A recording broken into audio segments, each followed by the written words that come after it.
Yo. Yo. Buongiorno.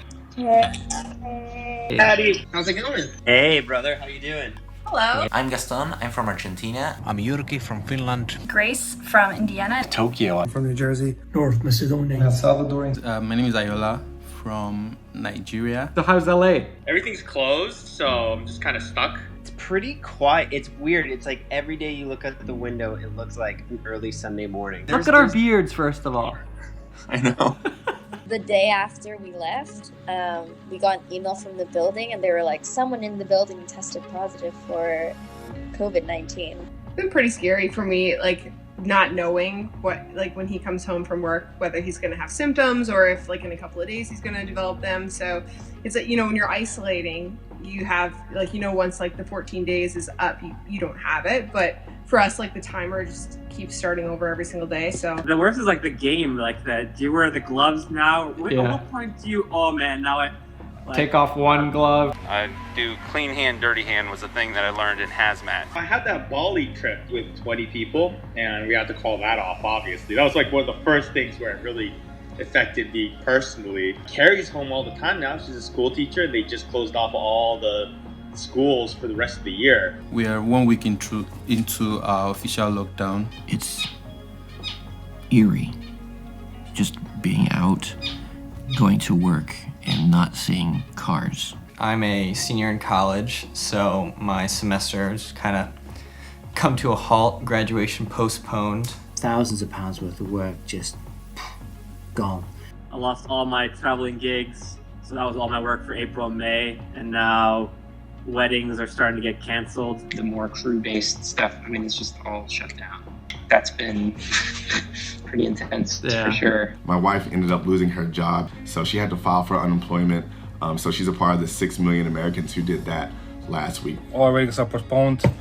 Some are canceled. It's crappy. It's really crappy. We were like in the middle of nowhere on a farm. I got pulled into the trailer and they're like, we're shutting down the shoot right now. And there was like 50 of us on this. So that's a lot of income that is like just gone. She's actually 8 months pregnant, so I could potentially not be in the delivery room. I actually work at a hospital and I'm a photographer and videographer there. So, and being in the midst of all this COVID and around patients and staff who come into contact with it. So it's definitely been a strain trying to keep myself healthy as well. Japan was supposed to host the Olympics in 2020. And as soon as the postponement announcement was made for that, we saw a steady rise in cases pretty much every single day. Sitting there reading all the x-rays today and all the CT scans and just seeing the sheer number of people in the history was like COVID positive, rule out COVID-19.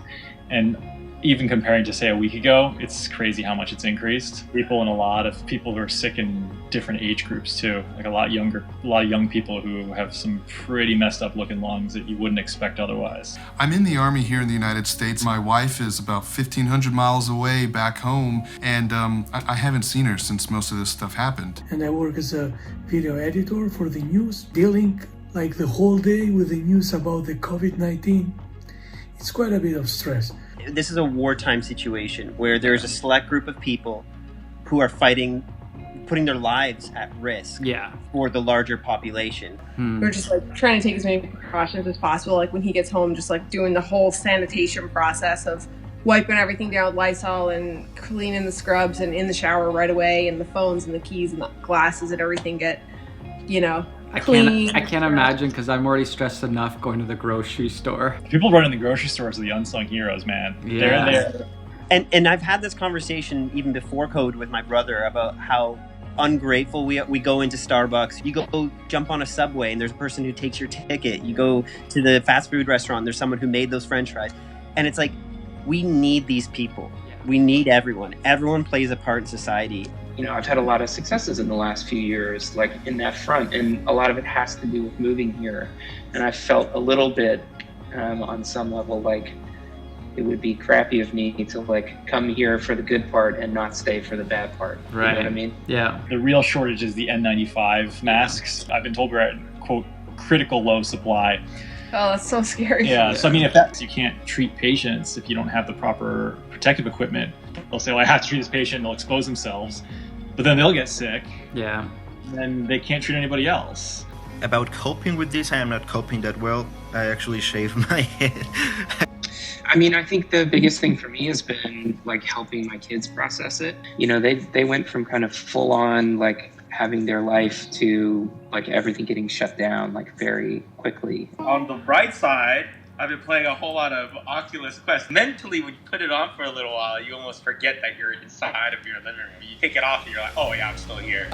I feel bad for like just Earth and the people of Earth as a whole. It's just being inundated with the news on every level, on social media, on every network, and everything that you can possibly connect it to. Now, walking by the park, there's COVID-19 like physical signs printed from the townships, like blocking the pathways. Yeah, that's starting to like just kind of chip away at my soul. Isn't it interesting how things that were super important just like a month ago seem like so insignificant now? If you're going to go through something as difficult as this, like I think being around New Yorkers has like been pretty inspiring. It is necessary for us to come to terms with what's happening and help others and let people know that no matter what, we're not alone in this. It's really given us all a chance to evaluate ourselves and become better people out of it and really treat others with more respect and be kinder to each other. I'm looking forward to who I'm going to become on the other side of this. In some ways, I feel more connected to people than before. I think I'm grateful also for the internet because we can connect with people all over the world. Being able to just like pick up and just FaceTime my mom and talk to her for like 2 hours.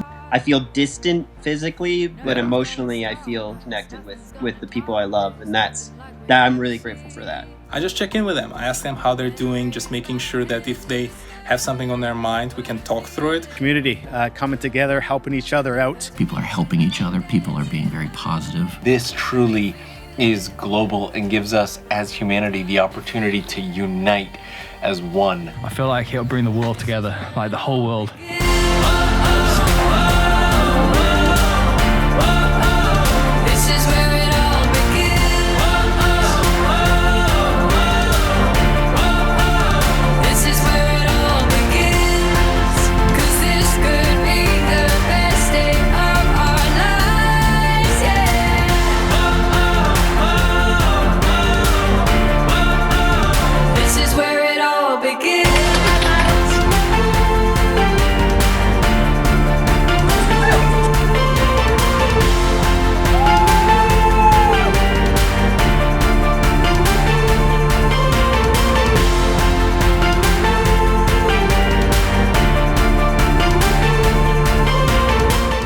Nurses and doctors are working day in, day out. And all over our curve is flattening out. Everybody's a lot nicer, especially with people coming into the pharmacy. Everybody's a lot cooler and nicer.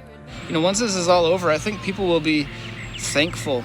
I mean, I'm thankful for my family. I'm thankful for New York City, man. Definitely the doctors. Well, it's great that I get to spend more time with my family. I've gotten really close with my parents, got to know them as adults. Look around you and just be thankful for what you have and what you're going through. Money's nothing if you haven't got your health, and I feel very lucky that I'm here. And I'm forever grateful that there are people out there putting it on the line every day to make us better. It's awesome seeing the community get involved with our healthcare workers. I really miss sitting down at a restaurant and like just being in like a social space, eating good food. And oh my god, I miss going to the movie theater so much. All I want is like some fries and chicken nuggets. But this makes me realize how much I miss you, man. I hate video games, but I'm really enjoying this. We hooked it up to our 65-inch TVs. When you are wearing a face mask, make sure you brush your teeth,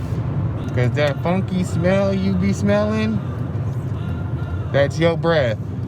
My senior project, which was a self-produced television pilot, is now on Amazon Prime in the States. So check it out if you want to laugh during quarantine. I miss my family, I miss my friends, I miss my routine. I think we're not going to take things for granted anymore. Thank God I have a dog. And just enjoy life as much as possible. You know, just the ability to go see our friends, like this has given us a huge new perspective that we would never have. Bye, I'll see you in 2021. Someday. All right, so much. Stay safe. take care. Bye, guys. Bye. Thanks so much. Stay safe. Say bye. Stay safe. Look after yourself. Stay safe. Peace and love.